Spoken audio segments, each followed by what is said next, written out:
Reka nsubire ndagwe kaza inshuti munywanyi wacu ndagwe mwiriwe canke mwaramutse bivanye naho umerereye uruganda rwa Burundi News TV rurabifurije noheri nziza no gutangura umwaka muhire w'2024 amakuru akomeye cyane yeje kudushikira arateye ubwoba nyuma yuko leta y'u Burundi yagirije igihugu kibanye c'u Rwanda igitero cagabwe ibujumbura. Amakuru akomeye cyane yeje kudushikira nuko ico gitero caguyemwo abatari bakeyi hari kuwa gatanu mwijoro ryo kuwa gatanu rishira uwa gatandatu. Leta y'u Burundi yoba igira ico ibivuga ko canke vyo bimeze bite? Leta y'igihugu kibanye c'u Rwanda yoba ibivuga ko ice munyemerere rero nsubirira gukengurukira cyane inshuti munywanyi wacu kuri we waje gupyonda ijambo sabone kuba tarabikora akaniko karyonda gusabona ko musi video urabanditse ijambo sabone upyonde ko uracona rakazo jya nonye upyonde ko hama tuje turabana mu makuru y'ibigando dutambutsa kuri Burundi News TV. Ndabibutse yuko ayira makuru avugwa mu bisata bitandukanye igisata ca politiki umutekano n'agateka zina muntu mukatorezwa n'umugwi wamenyesha makuru muhinga akorera nga mu gihugu cacu c'u Burundi. Reka rero tubanze dutangure ku ijambo rya His Excellency President Paul Kagame w'igihugu kibanye c'u Rwanda. Munyuma turi buze rero kubashitsa ko idonido ry'amakuru akomeye cyane ahejeje kudushikira aho nanone atanga gasopo ku bihugu biriko vyibonekeza muri iyi ntambara igiye guhuza igihugu c'u Burundi n'igihugu ca Kongo. Amakuru akomeye cyane ahejeje kudushikira rero aratebwa mu nyuma z'uko rero Keita Bintu yaheruka gushikiriza mu kanama Kaloni yuko intambara igiye kubandanya hagati y'igihugu c'u Burundi n'igihugu c'u Rwanda. Mu byumvirize rero mu nyuma tuze kugaruka dutanga umuco kuri ayo makuru twabateguriye. Ariko akagasuzuguro, this injustice cannot and should not be tolerated. Dufite translation hano, ndashaka ko abatumva ikinyarwanda banyumva.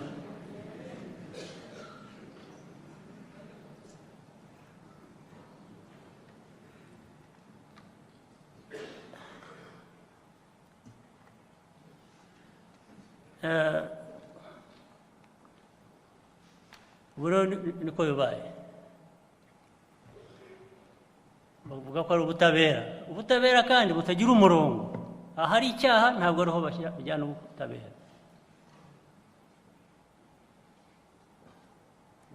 Aho bajyana ubwo butabera mpuzamahanga naho bafite inyungu za politiki.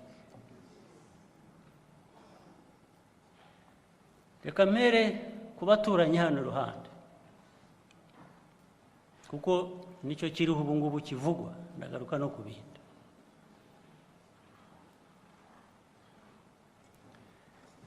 Ibibazo biri mu baturanyi hari iruhande muri Kongo duturanye nayo. Kongo iyi yahoze ari kera twahoze twese turi Rwanda, Burundi, Kongo, Belgium, murabyibuka? Hari abakibwira ko ariko bimeze, ntabwo ariko bimeze.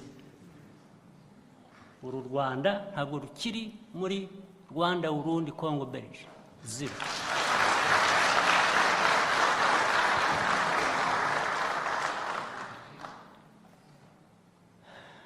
Hanyuma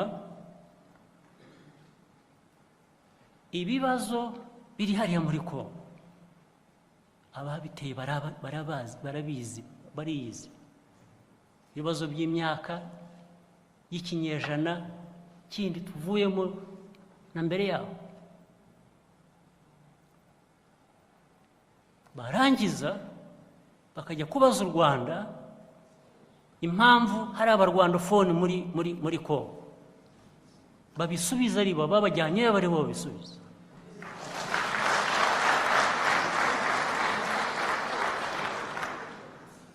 Abajyanye bari abarwandofone bari hakurya hari, who are persecuted every day. And these people who give us lessons about human rights keep quiet and condone what goes on against them. And they turn around and blame Rwanda for the problems of Congo. They should bear the problems themselves.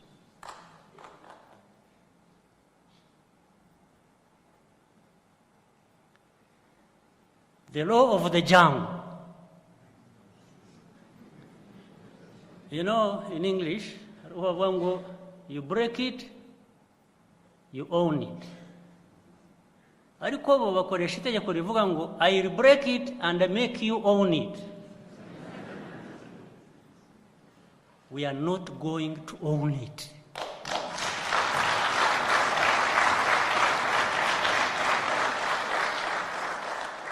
We are not.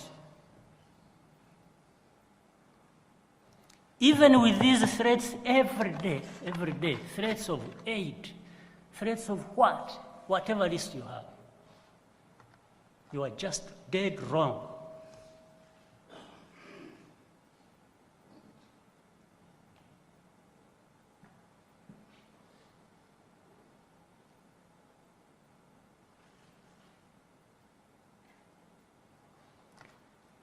We Rwandans are better off standing up to this bullish attitude. The attitude of the bullies must be challenged. That's what we live for, some of us.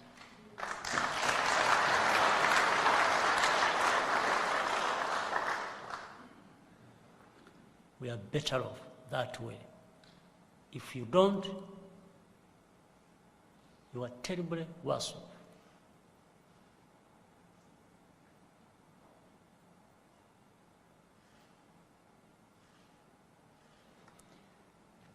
Abanyarwanda kutiha agaciro ukemera gukubitwa za nkwe navugaga. Iyo ubyemeye uri hanyuma yo kubyanga ukabirwanya. Iyo byanze ukabirwanya ukiberaho nk'uko ubayeho, ukibeshaho nk'uko ushobora kwibeshaho, niho dufite inyungu kurusha gupfukama ukaramya abashaka kukwica.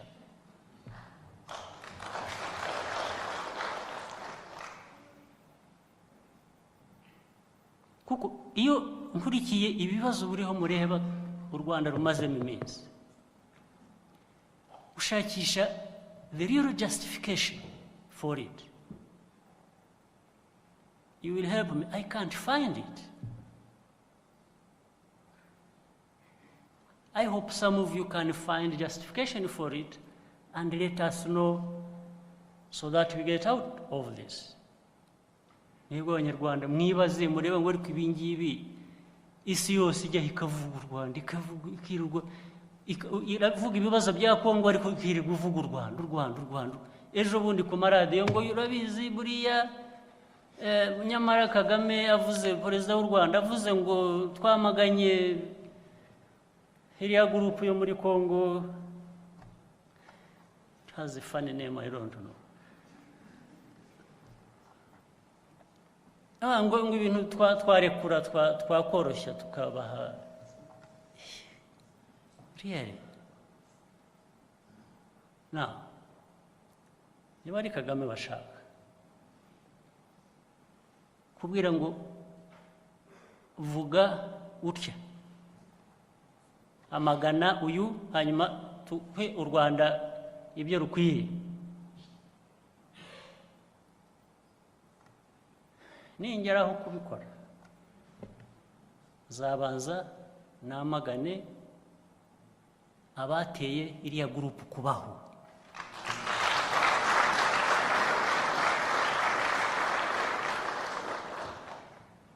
Zabanza namagane leta itubaha abanyagihugu ikwiriye kuba iyobora ikorera, namagane ni international community isa nitagira amaso, isa nitabona.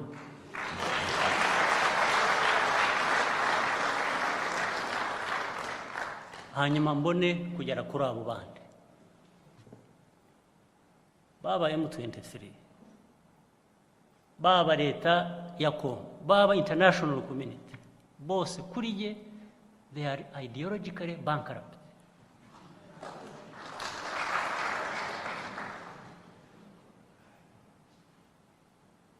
Because they cannot define properly a simple problem that they see there. They keep running around. For over a decade, you keep blaming Rwanda for the problems of Congo. Rwanda.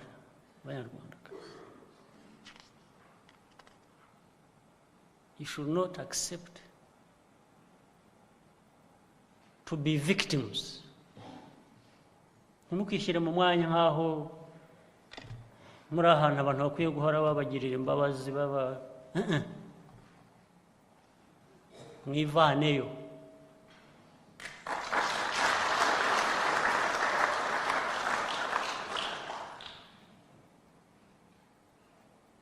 Ntawe uzakuvanayo.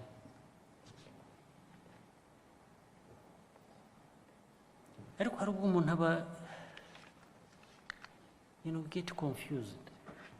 Nabo bose ibyo mvuga uhura n'abantu, hari abantu bazima hanze aho ngaho, hari abantu bazima bumva kandi ubona bashaka kuko bari muri iyo nzira mvuga ikwiriye, ariko rimwe intambara ziri iwabo muri politiki z'iwabo nazo tukazifatirwamo ugasanga abashaka kutugirira nabi rimwe na rimwe nibo bafite ubutegetsi, so ubwo bagakoresha ibyo turi abantu rwose aho umuntu ashakiye, ufite umujinya wese, ufite ikibazo, araza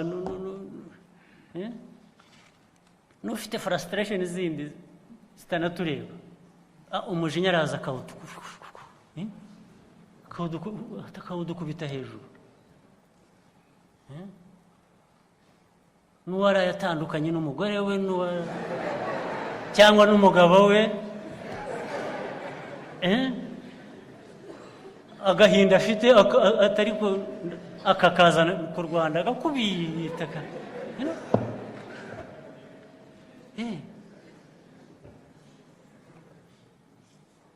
Honestly, some of these things are done us because people can just do it. They don't have to have a justification.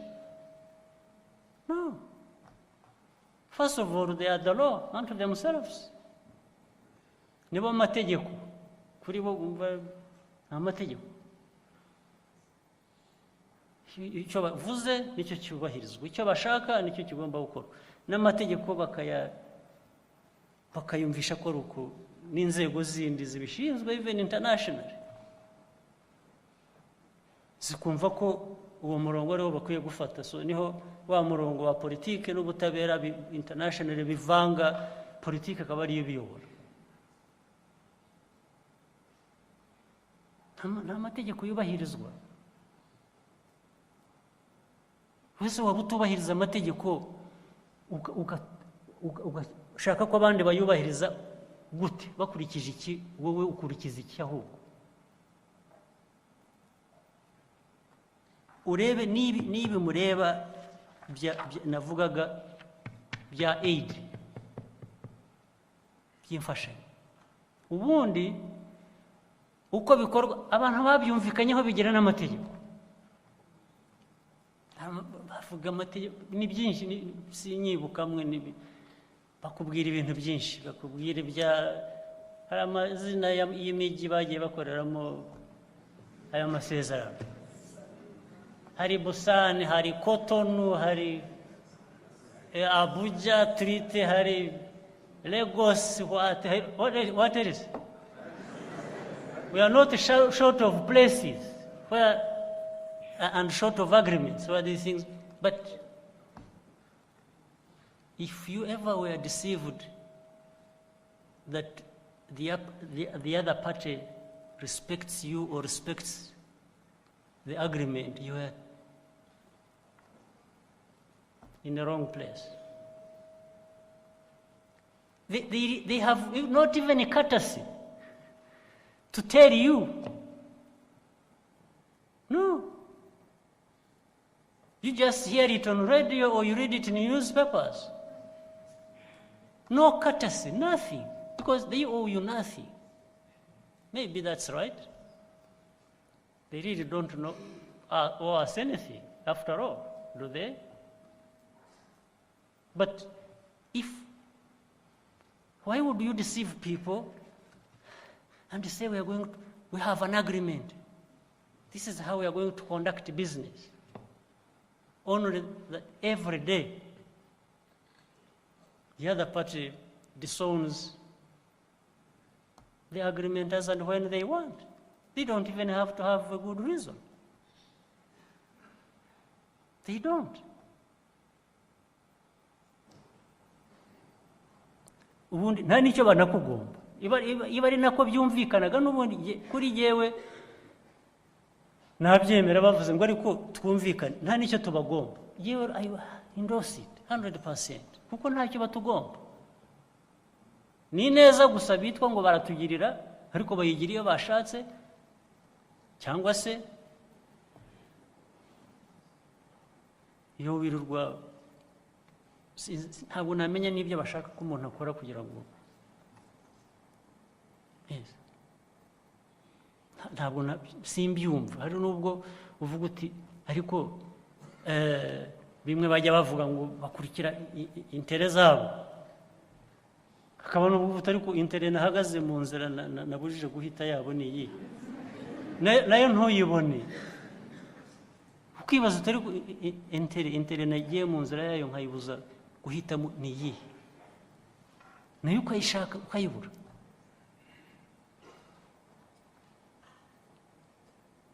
Abirirwa batunda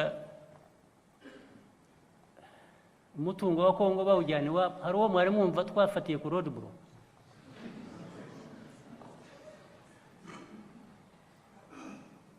Hari uwo mwari mwumva hari uwo dutangira tumubaza ngo ariko uwo mutungo wa Afurika urawujyana he? Ashwi nta nubwo bitureba.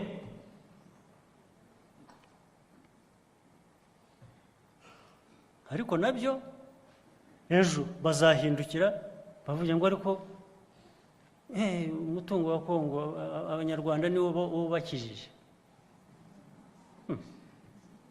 Umutungo wa Kongo ubudakiza abanyekongo ba nyirawo.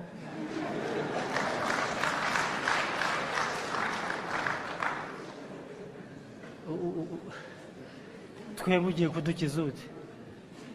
Wabanje ugakiza ba nyirawo sahu, cyangwa ukabanza ukamenya n'impamvu abo bantu bafite umutungo ungana utyo nawe ugukiza ariko ntubakize. N'icyo kibazo ukabanza ukabafasha kugikemura.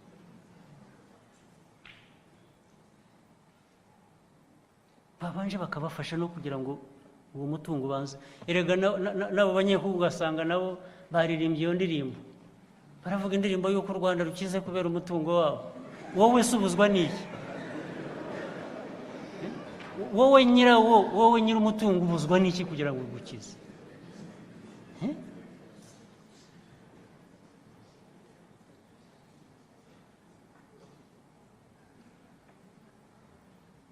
Twebwe dukizwa n'umutungo w'ibindi bihugu. Umutungo w'ibindi bihugu nemera udufasha ni ya nkunga baduha barangiza bakayitwara aho bashakiye. Ibyo ngibyo sinabihakana, ahubwo kenshi turanabibashimira nuko batumva.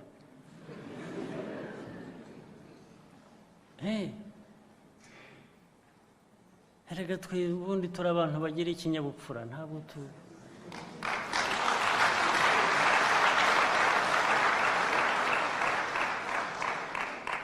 ntabwo waduha ngo tubure kukwitura nibura ishimwe. Iyo tudafite ibindi tukwitura turagushima nibura. Ariko hari ibindi bitagira ikinyabupfura binaguha byarangiza bikagucyurira. Icyo kinyabupfura ni icyahe nacyo iyo ni international standard. Itanga yarangiza igacyurira, kaguha wangiza nkagukurikirana nkakujomba kijisho nkavuga ngo ibyo naguhaye ubifate neza ubirye neza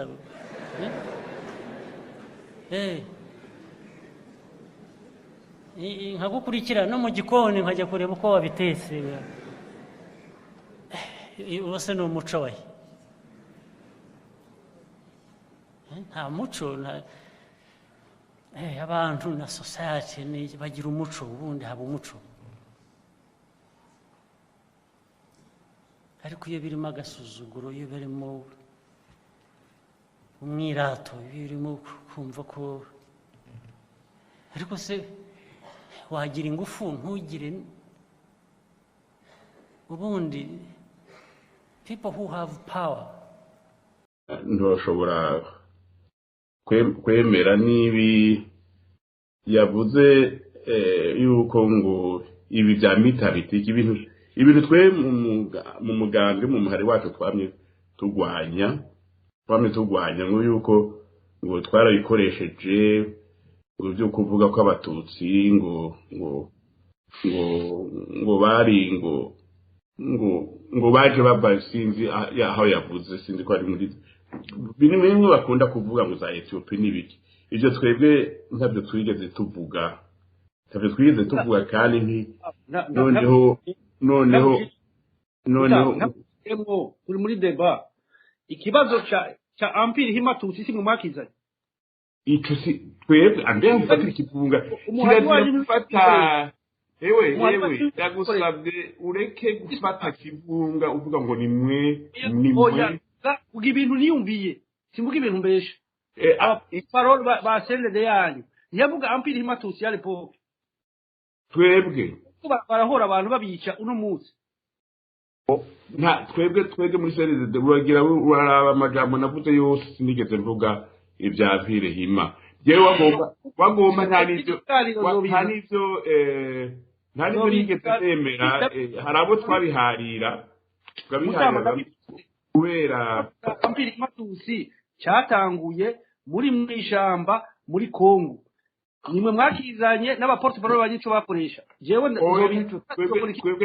ntacyo twigeze tuzana icyo kibazo ca ampire hima ibyo ni ibintu byapfundikanijwe twebwe mu mugambi wacu ca ampire hima bwa mbere ho nta nico twigeze twemera kuko ampire n'ikindi kintu ampire ibaye bose bayibamwo irinzi ikaba ampire igihugu nibyo tuwe duharanira yuko ibihugu byo muri Afrika bija hamwe bikagira ampire yabyo bigakomera ibyo rero nzobizana siniko mvugira kuvuga nzobizana ndaza aho biri ndavyibuka ni ibintu niboneye ni ibintu niyumviye nzobizana uzokora ikiganiro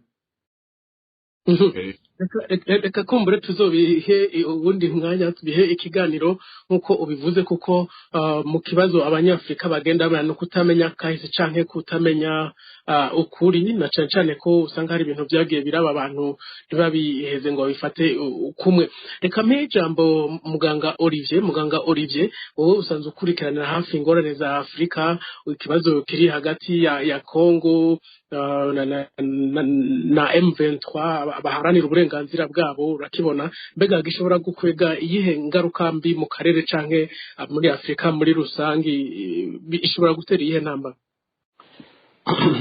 urakoze mbere yo kwishura ikibazo umbagije nagira mbanze gatoyi ngaruke kuri ibi aba dusangiye ikiganiro Nyangoma na Teddy baje gushikiriza ngerageze kurondera umurongo ngira ngo twohuriza kuko ikiganiro burya kiryoha justement ari uko abantu batanze ibyinjiro bitandukanye kuko twese twovuga bimwe tukavuga rumwe ngira ngo ntivyoryohera bariko baratwumviriza nabumvirije kandi nibaza yuko umuntu agerageje kumva bose mu byo bavuga bose barafise ukuri